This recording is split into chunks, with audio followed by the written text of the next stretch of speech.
খাস কলকাতায় বৃন্দাবন দর্শন। চলুন কোথায় আপনাদেরকে দেখিয়ে দিচ্ছি।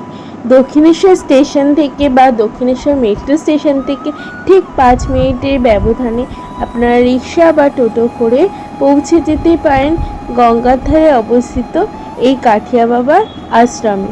ঢুকতেই বিশালাকার তোরণ আপনাদের নজর কাড়বে। প্রবেশ করেই আপনারা ডান পাশে দেখতে পাবেন কাঠিয়া বাবা আশ্রমে গুরু পরম্পরা এই মন্দিরটি। আপনারা একে একে এখানে দর্শন করতে পারেন।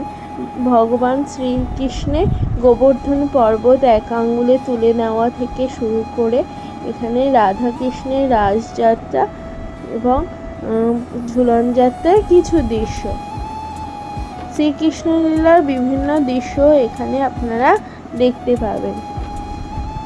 চলুন আপনাদেরকে সেই দৃশ্যগুলি এক ঝলক দেখিয়ে নিই।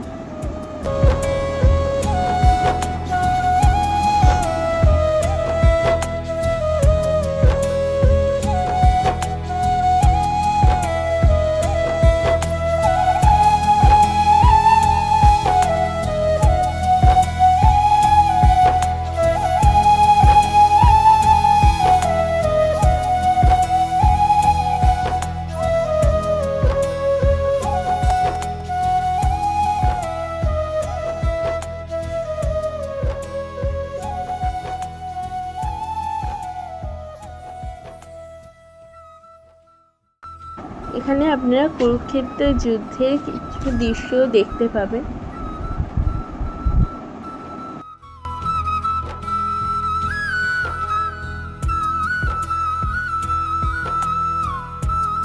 এখানে ভগবান শ্রীকৃষ্ণের 10টি অবতারের মূর্তি ফুটিয়ে তোলা হয়েছে খুব সুন্দরভাবে। এখানে রয়েছে বরাহ অবতার, বামন অবতার, মৎস্য অবতার, পরশুরাম অবতার, রাম অবতার ইত্যাদি অবতারের এখানে দৃশ্য রয়েছে।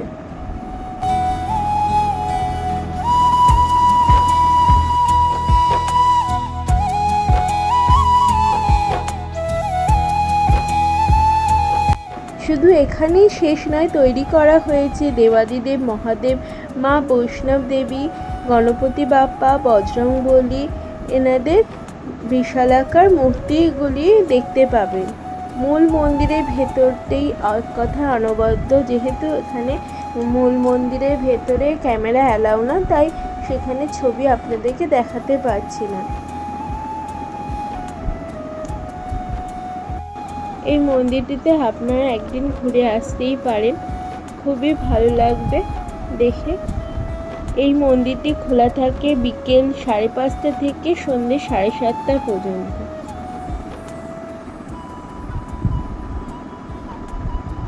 আজ ভিডিওটি এখানেই শেষ করলাম। আপনারা সবাই সুস্থ থাকবেন, ভালো থাকবেন, আর যারা নতুন রয়েছেন চ্যানেলটিকে প্লিজ সাবস্ক্রাইব করে আমাদের পাশে থাকবেন। আর ভিডিওটি যদি ভালো লেগে থাকে অবশ্যই লাইক, শেয়ার এবং কমেন্ট করতে ভুলবেন না। টাটা।